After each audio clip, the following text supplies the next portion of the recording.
말씀 증거하시겠습니다.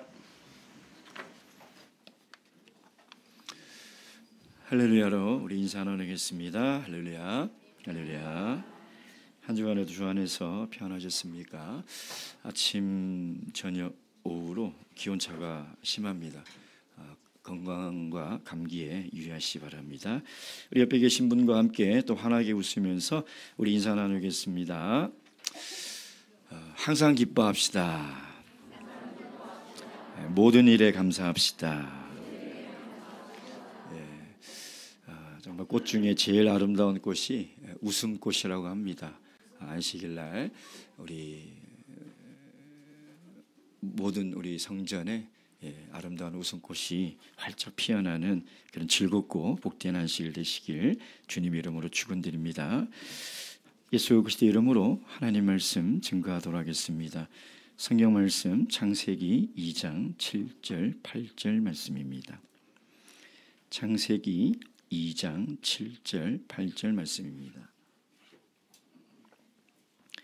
오늘 우리에게 주신 이 귀한 계시의 말씀을 통하여 우리 인생과 우리 가정을 향하신 하나님의 뜻과 음성을 다 듣고 깨닫는 그런 귀한 시간 될 수 있도록 함께 이 말씀 읽도록 하겠습니다. 창세기 2장 7절 8절 시작. 여호와 하나님이 흙으로 사람을 지으시고 생기를 그 코에 불어넣으시니 사람이 생명이 된지라. 여호와 하나님이 동방의 에덴의 동산을 창설하시고 그 지은 사람을 거기에 두시고. 아멘. 지금 온 세계적으로 인류적으로 가장 심각한 문제가 있다면 그것은 바로 생태계의 파괴죠. 자연 생태계의 파괴일 것입니다. 기후온난화로 우리가 얼마나 많은 어려움을 겪고 있습니까? 식량 문제뿐만 아니라 또 우리 건강에 직접적으로 해를 끼치는 또 자연 재난이 갈수록 강도와 횟수가 점점 늘어나고 강해지고 있는 것이 사실이죠. 그래서 전 세계 사람들이 이렇게 가다가는 지구가 멸망할 수도 있겠다라는 위기의식을 가지고 이 자연을 보호하려고 이 기후온난화의 문제를 해결하려고 전 세계가 노력을 하고 있지 않습니까? 탄소가스 배출을 우리가 다 함께 줄이자. 또 재생에너지를 사용하고 자연과 환경을 보호하자. 근데 대부분 전문가들의 견해가 뭐냐면 이것을 막을 수는 없다는 것입니다. 진행 속도를 늦추는 것이 지금 가장 최선이고 지금 우리가 그런 노력을 하지 않는다면 가속이 붙어서 정말 우리 인류는 자연의 엄청난 재앙을 우리가 맞아야 한다는 것이죠. 근데 사실 자연 생태계의 파괴보다 더 심각하고 무서운 것이 뭐냐면 사회 생태계의 파괴라는 것입니다. 사회의 질서와 구조가 파괴되고 있다는 것이죠. 사회를 이루는 가장 기초가 되는 공동체는 가정입니다. 근데 이 가정이 지금 얼마나 급속도로 병들어가고 있고 파괴되어 가고 있는지 우리는 멀리 가지 않고 우리 대한민국의 사회 현실을 보더라도 우리는 그것이 얼마나 심각한지 알 수가 있는 것이죠. 그래서 국가는 이 가정을 지키기 위해서 발벗고 나서서 수많은 정책을 펼치고 또 많은 예산을 투입하고 있지만 사실 가정이 파괴되어가는 이 문제를 해결하기에는 역부족인 것이 또한 사실이고 오늘날 우리의 현실이라는 것입니다. 여러분, 가정이 무너지면 사회는 무너지게 되어 있습니다. 가정이 무너지면 국가는 무너집니다. 마찬가지로 가정이 무너지면 교회는 무너질 수밖에 없는 것입니다. 가정이 흔들리면 교회가 흔들리는 것이고, 가정에 병이 들면 교회는 병이 드는 것이죠. 하나님께서는 구약의 하나님 나라의 시작을 가정에서부터 시작하셨다는 것입니다. 그리고 신약에 가서는 교회로부터 시작이 되어진 것이죠. 그래서 하나님이 이 땅에 세운 두 가지 기관은 가정과 교회입니다. 가정과 교회는 절대 떨어져서 생각할 수 없는 곳이고 생각해서도 안 되는 것이죠. 가정이 교회이고 교회가 가정인 것입니다.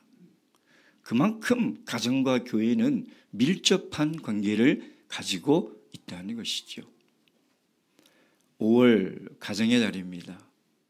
어린이날 우리 자녀들과 함께 즐거운 시간을 보내지 않았겠습니까? 그러나 정말 우리 아동부들을 위해서 가장 좋은 것이 뭔가, 우리 아동들이 지금 이 모습 그대로 신앙 안에서 잘 자라는 것, 그것이 우리가 이 아이들에게 줄 수 있는 가장 큰 선물입니다. 그래서 우리 부모들이 정말 우리 자녀들이 한 살 한 살 더 먹어가면서 점점 더 세속의 유혹과 세상의 죄 속에 빠져들어가 불신앙의 길로 걸어가지 않도록 세상에 우리 아이들을 빼앗기지 말아야 돼요. 빼앗기지 않으려면 지금부터 잘 잡아둬야 된다는 것입니다. 세상으로 한번 나간 자녀는 돌아오는 길이 어렵습니다. 너무나 어려운 길이에요. 그 길로 가지 않도록 잘 인도해야 하는 것이죠. 또 5월 8일 어버이날을 맞이하여 우리 부모들 맛있는 식사도 하시고 카네이션도 달아드리고 선물도 하지 않았겠습니까? 그러나 정말 부모를 향한 진정한 효도가 무엇입니까? 우리 부모들이 천국의 소망을 잃지 않고 끝까지 이 믿음을 지켜서 주님을 만나는 것이죠. 이것이 가장 큰 효도입니다. 이 효도를 하지 못하면 사실 진심으로 부모를 사랑하고 공경하는 자녀가 아닌 것입니다. 하나님께서는 이 가정을 통해서 하나님 나라를 세워가실 계획을 하셨다는 거예요.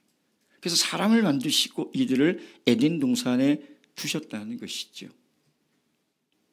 그렇다면 하나님은 가정에 하나님의 나라를 세워두셨다는 거예요. 오늘 우리들의 가정에 하나님 나라가 느껴지십니까? 정말 내가 속해 있는 내 가정에 하나님 나라를 위해서 얼마나 많은 노력과 또 얼마나 많은 시간들을 보내고 있는지, 여러분 특별히 이 가정의 달을 맞이해서 우리의 가정들을 돌아봐야 됩니다. 점검해야 됩니다. 가정과 교회가 따로 간다면, 교회의 내 모습과 가정의 내 모습이 다르다면 이건 하나님을 속이는 것이고 자신을 속이는 겁니다. 하나님은 가정을 통해서 하나님 나라를 세워가실 계획을 가지고 있었다는 것이죠. 오늘 이 시간 하나님 말씀을 통해서 우리들의 가정을 돌아보시고 또 우리 가정을 점검해서 하나님이 세우시는 믿음의 가정, 하나님 나라가 임하는 가정, 그런 복된 가정을 만들어 가시길 주님의 이름으로 축원드립니다. 자, 첫째, 이 가정이 파괴된 이유가 무엇인지 우리가 잘 알아야 합니다. 창세기 3장 10절,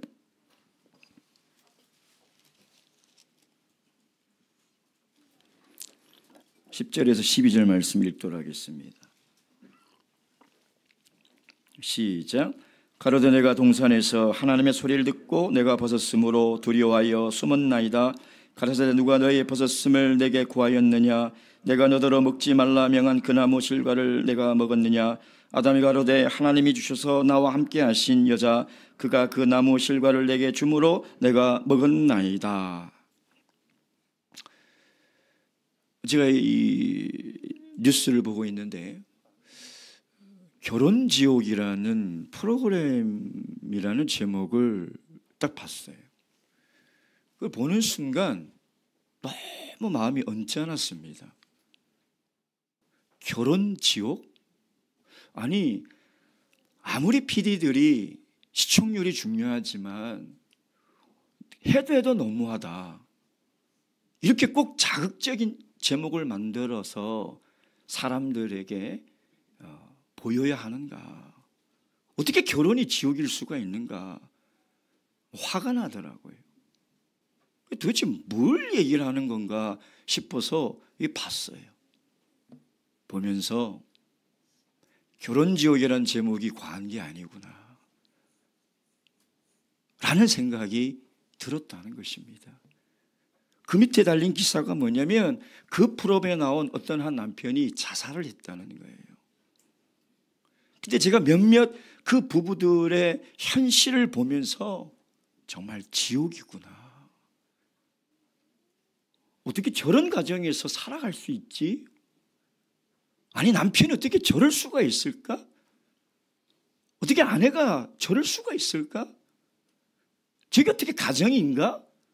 라는 의심이 들면서 결혼이 지옥이 되어서는 안 되지만 사실은 결혼하여 가정을 통해서 수많은 상처를 받고 고통 속에 몸부림치는 그들의 모습을 볼 때 이것이 우리의 현실이구나, 이것을 부정할 수 없었다는 것이죠.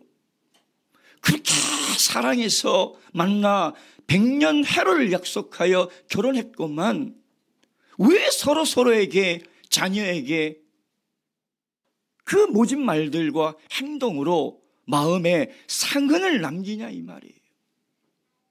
수많은 전문가들은 그 모습을 보고 이렇게 얘기합니다.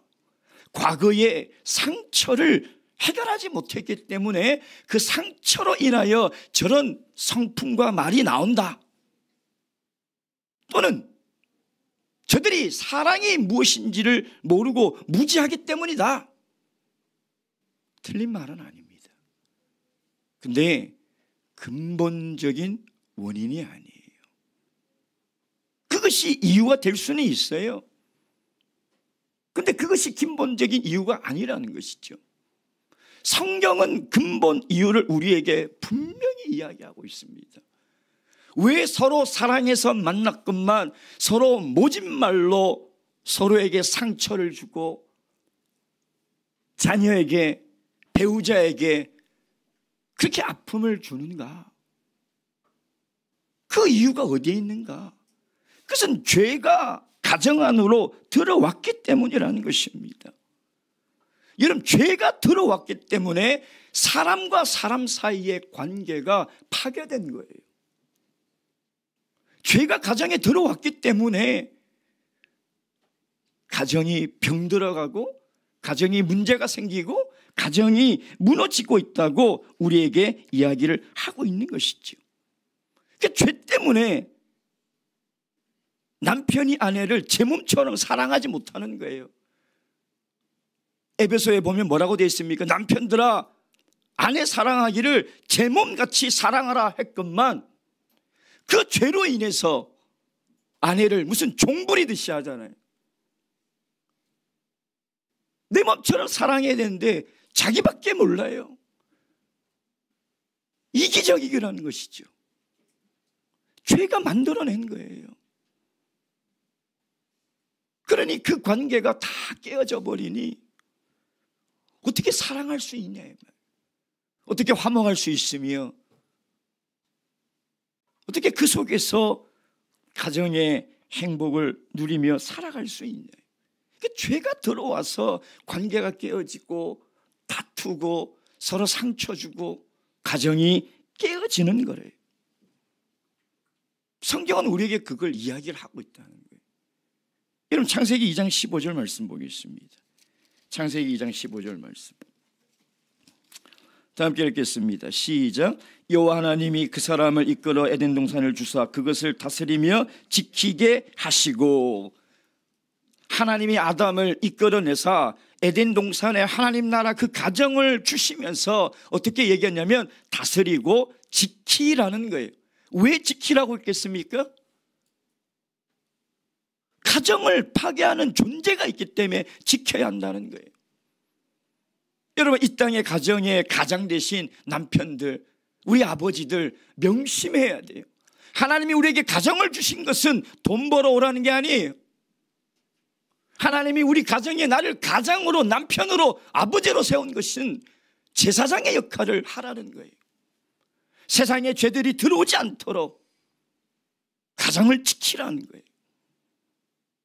죄가 들어오는 순간 가정은 병들어가고 그 죄의 문제를 해결하지 않으면 가정은 지옥이 되는 거예요. 가정은 고통과 불행을 경험하는 장소가 되는 거예요. 여러분 우리가 인생을 살면서 어디에서 가장 많은 상처를 받습니까? 한번 생각해 보세요. 가정이에요. 가정에서 상처를 제일 많이 받아요. 가정에서 신음하는 그 고통 소리를 들어보면 너무나 마음이 아파요. 그 원인이 죄에 있다는 거예요. 그래서 그 죄를 다스리고 그 죄가 들어오지 않도록 지켜야 한다는 것이죠. 창세기 2장은 우리에게 뭘 얘기하고 있냐면 그 태초에 마귀가 하나님이 만드신 가정을 공격했다면 오늘도 여전히 우리 가정을 공격하는 게 상식이라는, 그걸 알아야 된다는 거예요. 근데 우리는 그걸 잘 몰라요. 마귀가, 사탄이 우리 가정을 공격하고 있고 하기 때문에 이런 일이 일어난다는 것을 잘 모르는 것이죠. 여러분 아담과 하와가 사탄의 말을 듣고 죄를 지으면서 자기가 지금 뭘 하고 있는지 알았겠습니까? 지금 죄를 짓고 나서 하나님께, 아니 하나님 당신이 만들어서 나에게 준 그 여자 때문에 제가 먹었습니다. 지금 아담이 자기가 무슨 얘기를 하고 있는지 알았겠냐 이 말이에요. 이게 왜 이런 일이 일어났는지, 왜 하나님과의 관계가 깨어지고 서로 벌거벗은 것을 깨달아 수치를 느끼고 하나님으로부터 숨고 서로 죄의 책임을 전가하는 부부가 관계가 깨어져 버린, 뼈 중에 뼈요 살 중에 살이라고 그렇게 고백했건만 원수지간이 돼버린 이것을 그들이 깨달았겠냐 이 말이에요. 몰랐어요. 깨달았지 못했다는 거예요. 여러분 우리가 이 가정에서 보면요, 남편이 왜 저러지? 도저히 이해가 안 된다 그래요. 아내가 왜 저런지 도저히 이해가 안 되고 내 자식들이 왜 저런지 도저히 이해가 안 된다. 이해가 안 되면 그 배후에 분명히 누가 존재하는 거예요? 사탄이 존재하는 거예요. 그걸 좀 유식한 말로 영적인 문제라는 거예요. 그러니까 나타나는 현상을 가지고 고민할 것이 아니라 그 뒤에 배후에 누가 우리 가정을 이렇게 병들게 하고 힘들게 하고 가정을 흔드는지, 그 배후에 무엇이 있는지를 그걸 봐야 되는 거예요. 그걸 알지 못하면 근본적인 문제가 해결이 안 된다는 것입니다. 여러분 우리가 가정에서 살아갈 때에 남편에게, 아내에게, 때로는 자녀에게, 때로는 부모에게 정말 모진 말을 막 쏟아놓고 나서요, 돌아서서 스스로 뭐라고 생각해요? 야, 내가 왜 그런 말 했지? 내가 그때는 제정신이 아니었어. 내가 왜 엄마에게 아빠에게 그런 상처 주는 말을, 내가 왜 자녀에게 그런 말을 했지? 내가 제정신이 아니었어. 이해가 안 가. 이런 생각이 들죠. 그걸 좀 유식한 말로 시험에 들었다는 거예요. 내 정신이 아닌 게 아니라 시험에 든 거예요. 여러분, 지금 아담과 하와가 하나님의 말씀을 어기면서 선악과를 따먹으면서 제정신이 아니에요. 제정신이면 하나님의 말씀에 불순종하여 그걸 먹을 수 있겠냐 이 말이에요. 제정신이 아닌 거예요. 근데 모르는 거예요. 시험에 든 사람의 특징이 뭔지를 제가 이렇게 유심히 보면 딱 두 가지예요. 자기가 지금 뭘 말하는지를 모르고 뭘 하는지를 몰라요. 이게 정말 위험한 거예요. 시험에 든 사람은 몰라요. 내가 지금 무슨 말을 하고 있는지, 이 말로 인해서 어떤 일이 일어나는지를 몰라요. 내가 하는 행동을 모르는 거예요. 그래서 왜 예수님께서 우리가 반드시 기도할 때 시험에 들지 않게 해달라고 기도해야 되는지를 왜 말씀을 하고 있는지 아십니까? 죄가 우리 가정에 들어와 버리면 시험에 들어요. 그래서 시험에 들지 않도록 깨어 기도하고 이 가정을 지켜야 하는 거예요. 죄가 들어와 버리면, 틈을 타고 죄가 들어와 버리면 시험에 드는 순간 남편이 아내에게 왜 이런 말을 하는지, 아내가 왜 저런 행동을 하는지, 자녀가 왜 저렇게 살아가는지 모른다는 거예요. 그걸 알 수가 없다는 것이죠. 바라기는 우리가 하나님이 세우신 하나님 나라의 이 가정, 이것을 지키는 가장 중요한 우리의 일은 죄가 들어오지 않도록, 세속적인 것들이 우리 가정에 들어오지 않도록 지켜야 하는 책임이 우리들에게 있다는 거예요. 그래야 하나님 나라가 세워지고 그곳에서 하나님 나라를 경험할 수 있다는 것입니다. 그럼 두 번째, 이 가정의 그럼 행복은 어디에 있는가? 이 가정의 행복은 어디에 있는가? 우리 다시 창세기 2장 7절 말씀,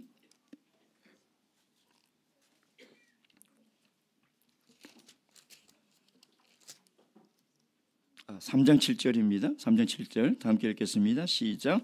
이에 그들의 눈이 밝아 자기들의 몸이 벗은 줄 알고 무화과 나무 잎을 엮어 치마를 하였더라. 인류 최초의 보이시핑 사건이 바로 에덴 동산에서 사탄의 말을 듣고 선악과를 먹은 것이죠. 이 성경에서 이야기하는 마귀의 특징이 뭐냐면 거짓의 아비, 그러니까 거짓말을 제일 잘하는 존재가, 그리고 거짓말의 전문가, 거짓말의 프로, 그게 바로 사탄이에요. 사탄. 근데 이 마귀가 거짓말을 할 때 조금만 비틀어 버린다. 이걸 왜곡이라고 하는 거거든요. 왜곡. 그 첫 번째 가장 많이 하는 거짓말이 뭐냐면 하나님을 왜곡하게 만들어요. 무슨 얘기냐면, 하나님 왜 선악과 만들어서 우리를 실험하지? 선악과 안 만들었으면 더 우리가 행복하게 살 건데 왜 선악과를 만들어서 하나님은 우리를 힘들게 하지? 이렇게 하나님의 본심과 하나님의 마음을 왜곡하게 만들어버리는 거예요. 마치 하나님이 우리 인간을 시험하고 우리 인간을 힘들게 죄를 지으려고 미끼를 던진 존재처럼 만들어버린다는 거죠. 그걸 하나님을 몰라도 너무나 모르는 거예요. 그렇게 왜곡을 시켜버려요. 두 번째 왜곡은 뭐냐면 하나님의 말씀에 대해서 왜곡하는 거예요. 진짜 죽을까? 안 죽을 수도 있지. 그래서 하나님의 말씀을 내 욕심의 투영이 되어서 해석하게 만드는다. 내 위주로 하나님 말씀을 해석하는 거죠. 그러니까 그걸 자의적인 해석이라고 하거든요. 하나님의 말씀을 다 자기 좋은 대로 해석해요. 자기 나쁜 거는 아예 쳐다도 안 봐요. 내가 그대로 살지 못하고 그대로 하지 못하고 동의가 안 되고 이해가 안 되는 하나님의 말씀은 아예 보지를 않아요. 내 입맛에 좋은 것들, 내 삶을 대변하고 내 삶을 좋게 만들어줄 말씀들을 내 마음에 맞게끔 자의적으로 해석하죠.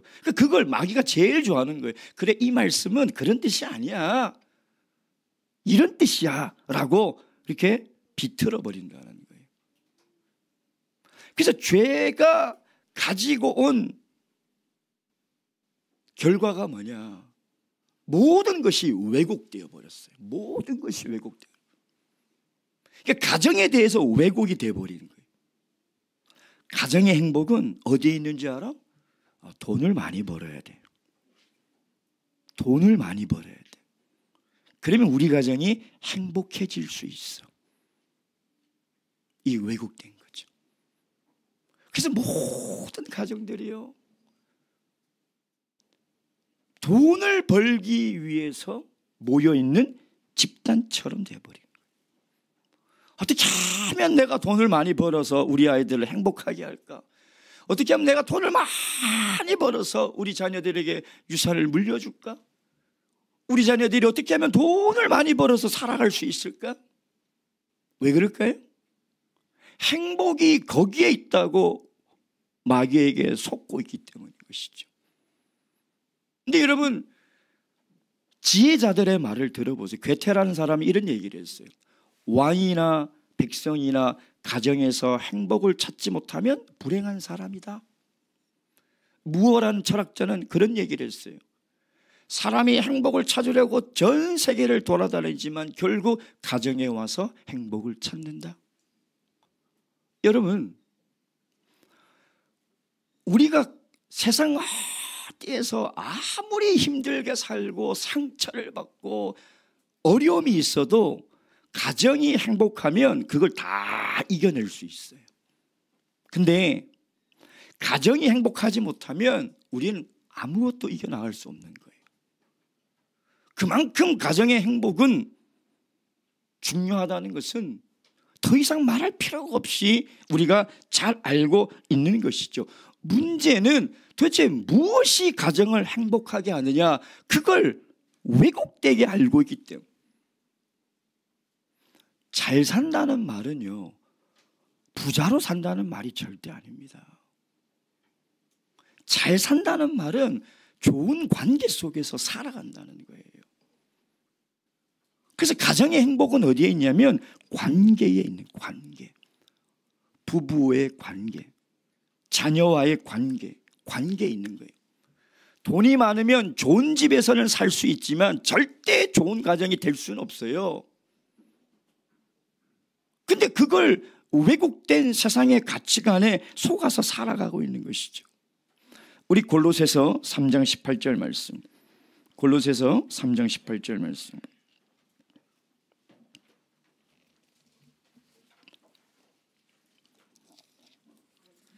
골로새서 3장 18절 말씀, 18절에서 21절까지 말씀 보도록 하겠습니다. 다 함께 읽겠습니다. 시작.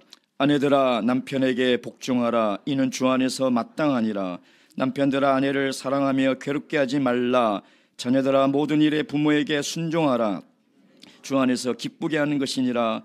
아비들아 너희 자녀를 경록해 말지니 낙심할까 함이라. 여러분, 이 비슷한 바울 사도의 권면은 에베소서 5장과 6장에도 나와 있죠. 그만큼 우리 그리스도인에게 있어서 가정에서 관계는 너무나 중요한 거예요. 근데 이 관계의 핵심이 뭐냐면 뭐라고 되어 있습니까? 주 안에서 마땅한 것이고 주 안에서 기쁘게 하는 것이다. 그러니까 그리스도를 경외하는 마음, 하나님을 경외하는 마음으로 남편에게 복종하고 아내를 사랑하고 부모에게 순종하라는 거예요. 순종하라는 거예요. 서로 그리스도를 경외하는 그 마음으로 서로 인격적인 관계를 맺고 살아가라는 것이죠. 남편에게 복종하라. 자매들이 굉장히 싫어하죠. 아니 왜 제가 복종해야 됩니까? 근데 그 복종은 굴욕적인 복종이 아니에요. 그 순종은 자존심 상하는 순종이 아니라는 거예요. 하나님을 경외하는, 그렇게 함으로 인해서 내가 하나님을 향한 신실한 신앙을 나타내는 거예요. 아내를 사랑하는 것도 마찬가지고요. 그것이 바로 성경이 우리에게 이야기하는 부부와의 관계, 부모와 자녀의 관계를 이야기를 하고 있는 것이죠. 근데 여러분 보세요. 아담과 하와는 죄가 들어옴으로 말미암아 두 부부 사이가 이제 뼈 중에 뼈요 살 중에 살이 아니라 왼수 중에 왼수로 바뀌어버린 거예요. 그러니 이 왼수가 돼버렸으니 서로 지금 책임 전가를 하고 있잖아요. 그래서 무슨 좋은 관계가 되겠냐 이 말이에요. 그러니까 그 결과가 뭐냐면 가인과 아벨에게 나타나죠. 가인이 아벨을 어떻게 합니까? 죽입니다. 여러분 생각해 보세요. 우리 가정에 내 자녀가 있는데 서로 싸워서 형이 동생을 죽였다? 며칠 전 두 가지의 참 마음 아픈 뉴스를 봤어요. 첫째는 어버이날, 휴가 나온 아들을 새벽에 데리러 가려고 새벽길에 운전하고 나갔던 어머님이 음주운전 차량에 치여서 사망하신 거예요. 제가 그 뉴스를 보면서 그 부대에서 어머니를 기다리고 있을 아들을 생각하니까 너무 마음이 아프더라고요.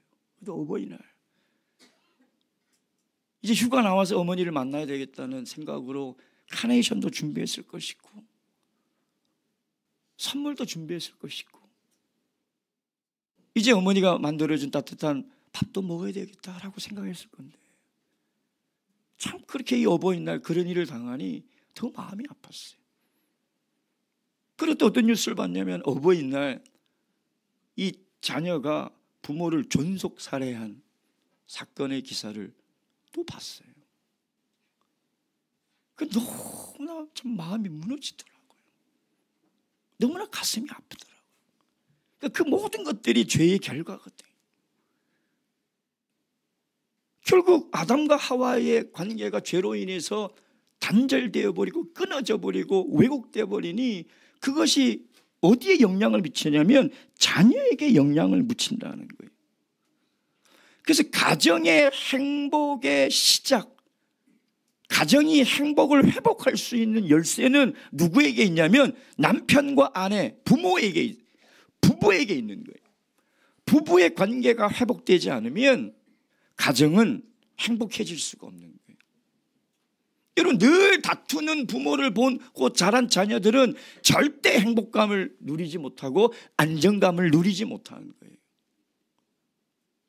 근데 늘 사랑을 고백하고 늘 다정하고 화목하고 대화하는 부모를 그냥 보고 자란 자녀들은 정서적으로도 건강할 뿐만 아니라 행복감을 느끼는 것이죠. 여러분, 가정의 문제가 어디 있느냐? 어디에 있을까요? 부부에게 있는 거예요. 부모에게 있는 거예요. 인정하기 싫지만 인정해야 되는 거예요. 그게 사실이기 때문에. 그래서 모든 가정의 문제는 어디서부터 시작되느냐? 부부 관계에서부터 시작되는 거예요. 그것이 해결이 되지 않고 그것이 치유가 되지 않고 회복이 되지 않으면 가정의 행복은 회복될 수가 없는 거예요. 그런 말이 있죠. 문제 있는 자녀가 없고 문제 있는 부모만 있다. 맞는 말이에요. 모든 자녀의 문제는 여러 가지 복잡한 원인이 있겠지만 그 근본 원인을 쫓아 들어가면 우리들의 책임이라는, 부모의 책임이고 부부의 책임이라는 거예요. 여러분, 우리 아이가 달라졌어요 라는 프로를 지금도 하는지 모르겠지만 제가 예전에 몇 번 보면서 그 문제를 해결을 하는 방법을 보니까 어떻게 해요? 부모를 불러요. 부모와 상담해. 아이와 상담 안 해요. 부모와 상담해요. 부모를 훈련시켜서 부모를 바꾸더라고요. 그러니까 바뀐 부모의 자녀는 치유가 돼요. 근데 이 부모가 바뀌지 않으면 이 자녀는 치유가 안 되는 거예요. 자녀의 문제 열쇠는 부모에게 있는 거예요. 그걸 마음 아파도 인정해야 돼요. 그걸 인정하고 회개하고 고치는 결단과 용기가 우리 부모들에게 있어야 한다는 것입니다. 그래서 무엇보다도 바꿔야 될 게 뭐냐면 정말 행복한 가정을 꾸리기 위해서 부모들이 생각하는 그 세속적 가치관, 그걸 바꿔야 돼요. 절대 세상의 물질과 풍요로 가정이 행복해질 수 없어요. 그걸 바꾸지 않으면 가정은 행복을 세워나갈 수 없는 곳이라는 거예요. 마지막 세 번째, 이 가정의 주인이 누구인지 알아야 합니다. 21세기에 들어오면서 수많은 것들이 상실의 시대를 살아가고 있고 해체의 시대를 살아가고 있다고 사회학자는 이야기하고 있습니다. 대가족에서 소가족, 핵가족, 1인 가구 시대. 그러니까 집에 와도 서로 대화하고 만나는 시간을 다 뺏겨버려요. 왜? 부모들은 돈 버느라고 정신없고 자녀들은 공부하느라고 정신없고.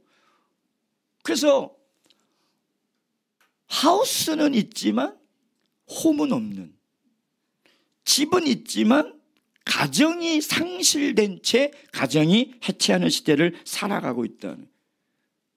근데 더 본질적이고 더 심각한 문제는 가정에서 예수를 잃어버리고 있다는 거예요.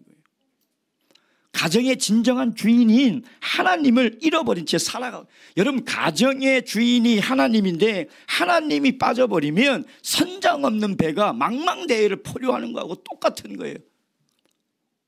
여러분 생각해 보세요. 선장 없는 배를 여러분 타시겠습니까? 그러니까 가정들을 보면 좋은 집도 있고 좋은 침대 있고 책상 있고 좋은 가구 있고 맛난 음식이 있는데 예수 그리스도가 없어요. 여러분 가정의 주인이 누굽니까? 아유, 아파트 제 이름으로 등기했는데요. 집 말고요. 가정. 아파트야 여러분 돈으로 살 수 있고 여러분의 이름으로 등기해서 여러분의 소유가 될 수 있지만 가정의 주인은 하나님이에요. 하나님이 가정을 만드셨어요. 마태복음 19장 5절 6절. 마태복음 19장 5절 6절 말씀.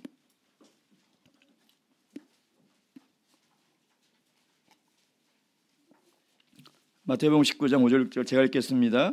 이러므로 사람이 그 모를 떠나서 아내에게 합하여 그 둘이 한 몸이 될지라 하신 것을 잊지 못하였느니 이란즉 이제 둘이 아니요 한 몸이. 그러므로 하나님이 짝지어 주신 것을 사람이 나누지 못할지니라.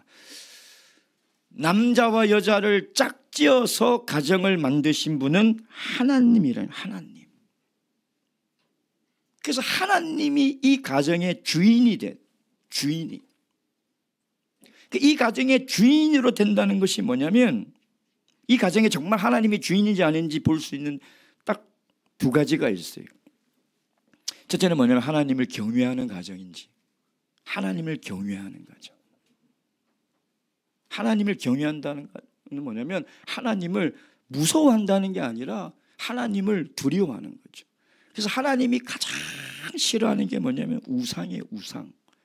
여러분 창세기에 야곱을 보세요. 야곱이 하나님과 약속해놓고 베델로 안 가고 8년을 버틴기죠. 그 가정에 엄청난 비극적인 일을 맡고서야 그제서야 깨달아서 어떻게 합니까? 야, 베델로 올라가자. 정신 차리죠. 그때도 정신 못 차렸다면 야곱은 끝난 인생이에요. 8년을 버티고 세속에 물들어서 여전히 버티기다가 자기 사랑하는 딸이 그런 일을 당하고서야 베델로 올라가는데 자녀들에게 뭐라고 얘기하면 창세기 35장에 뭐라고 얘기하냐면 너희 가운데 모든 우상을 제거하고 옷을 빨아라. 그러니까 하나님의 백성인 가정인데 우상을 다 숨겨놨어요. 다 우상을 다 숨겨놨어요. 하나님을 경외하는 가정은 우상이 없습니다. 여러분 정말 하나님이 우리 가정의 주인 되신다면 우리 가정에 숨겨져 있는 우상을 제거해야 돼요. 그거 그대로 모시고 어찌 하나님 앞에 복을 빌 수 있으며 어찌 하나님을 경외하는 가정이고 우리 가정의 주인이 하나님이라고 이야기할 수 있냐요. 그럴 수 없는 거죠. 예. 반드시 우리 가정에 있는 우상을 제거해야 돼요. 두 번째는 뭐냐면 그 가정이 하나님의 거룩한 처소가 돼야 돼요. 하나님의 처소. 하나님께 제단을 쌓고 하나님의 말씀이 선포되고 말씀에 순종하고 하나님의 기도의 향이 올라오는 거룩한 처소가 되어야 된다는 거예요. 그것이 바로 우리 가정의 주인이 하나님임을 증명하는 우리 가정의 모습이라는 것입니다. 바라옵기는 금번 가정의 달을 맞아 우리가 정말 우리 가정이 행복한 가정이 되기를 원하지 않는 사람이 어디에 있겠습니까? 그러나 원하는 대로 우리 가정이 행복해지지 않는 것 또한 우리의 현실이라는 것을 여러분 깨달으시고 가정을 지으신 가정의 주인이신 하나님께서 이 가정에 복을 주지 않으면 우리는 절대 행복한 가정을 꾸려갈 수 없다. 이것을 꼭 깨달으시고 저 여러분의 가정에 하나님의 나라를 만들어 가시는 그런 귀한 믿음의 가정이 되기를 주님의 이름으로 축원드립니다. 묵도하시겠습니다.